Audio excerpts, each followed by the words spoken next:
pertama-tama marilah kita panjatkan puji syukur kepada Allah Subhanahu wa Ta'ala yang telah memberikan kita kesehatan dan keselamatan serta rezeki yang melimpah sehingga kita bisa berkumpul di sini pada sore hari ini.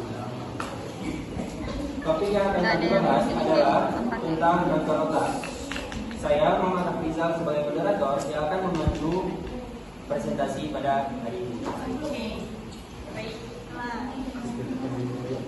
Adapun anggota kelompok, yang pertama ada Aisyah Safira,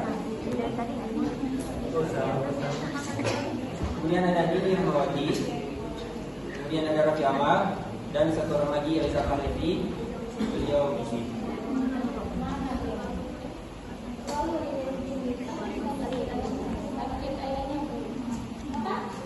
Ayahnya nanti ibu.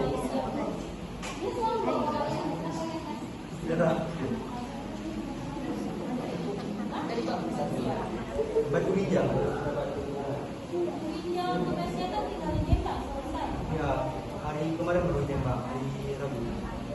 3 bulan lalu, 2 bulan lalu dia ditanya ikut tembak baru tapi dia Materi yang akan dibahas, yang pertama ada pengertian kemoterapi, pengertian kanker dan kanker otak, faktor penyebab kanker otak, pencegahan kanker otak, dan penanganan kanker otak. Kemoterapi adalah terapi kanker yang menggunakan obat-obatan dengan tujuan untuk menghentikan pertumbuhan sel kanker, baik dengan membunuh sel secara langsung maupun dengan menghentikan pertumbuhan selnya.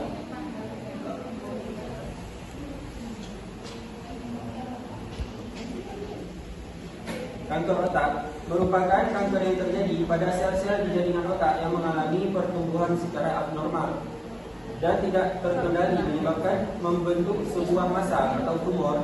Pertumbuhan sel-sel abnormal di jaringan otak atau tumor di otak dapat bersifat jinak atau ganas. Kanker otak yang bersifat ganas, sel-sel abnormal bisa tumbuh dan menyebar secara cepat dan dapat menyebabkan kematian. Sedangkan kanker otak yang bersifat jinak, sel-sel abnormal yang tumbuh dan menyebar sangat lambat sehingga tidak berbahaya.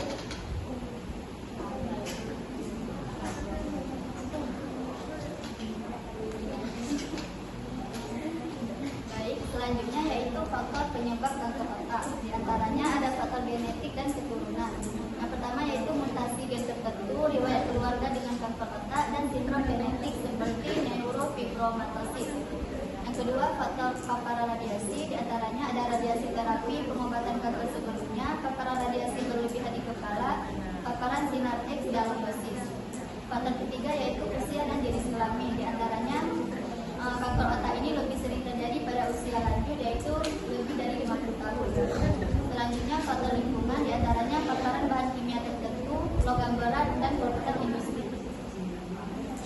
Selanjutnya pencegahan kanker otak. Yang pertama yaitu jangan sampai kepala terbentur atau mengalami trauma. Yang kedua, perbanyak makan buah-buahan yang mengandung antioksidan seperti kurma, jeruk, kismis, dan stroberi. Yang ketiga yaitu jangan merokok. Yang keempat, perbanyak makan makanan berserat, jauhi makanan berlemak. Yang selanjutnya yaitu hindari bahan karsiogenik seperti minyak goreng yang dipakai berulang-ulang. Selanjutnya, jauhi benda dengan kadar radiasi tinggi dikarenakan paparan radiasi dalam level tertentu dapat memicu perkembangan sel abnormal. Terakhir yaitu gaya hidup sehat, tidur yang cukup, dan rutin olahraga. Selanjutnya, penanganan kanker otak secara kemoterapi dapat menggunakan paparan sitotoksik untuk membunuh sel kanker, mencegah atau memperlambat pertumbuhan sel kanker, dan dapat diberikan secara oral atau intravenous. Jenis obat kemoterapi yang digunakan untuk kanker otak yang pertama ada temozolomid atau temodal. Bisa dilihat gambar pertama itu merupakan dalam bentuk kapsul, gambar kedua dalam bentuk injeksi, dan yang ketiga dalam bentuk kapsul. Mekanisme kerjanya yaitu bekerja dengan merusak DNA sel kanker, di mana setelah diminum temozolomid dapat diubah di dalam tubuh menjadi bentuk aktif yang mampu menambah gugus metil pada DNA sel kanker, terutama pada posisi guanin. Proses ini merusak DNA sel kanker dan menghambat kemampuan sel kanker untuk membelah dan berkembang. Akhirnya sel kanker yang DNA-nya rusak mengalami kematian. Selanjutnya dilanjutkan oleh giliran. Baik, selanjutnya dosis durasi. Bermodolomid biasanya diberikan dalam bentuk tablet yang diminum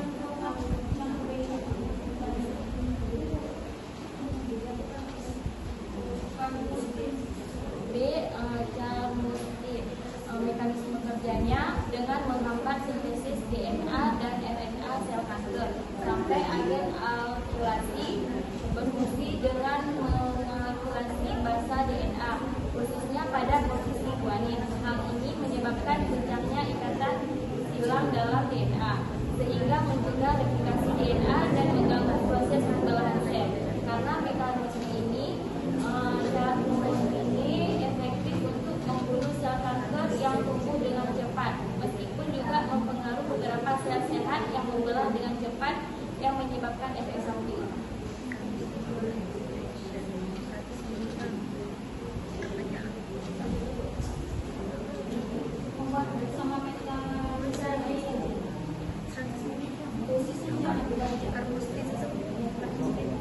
Sama selanjutnya dibacakan oleh Raffi Ahmad. C. Romostin bertindak sebagai agen inflamasi yang berperan dalam menghambat pembelahan sel. Mekanisme utama romostin adalah dengan menambahkan bus alkalin ke DNA sel kanker, terutama pada posisi guanin.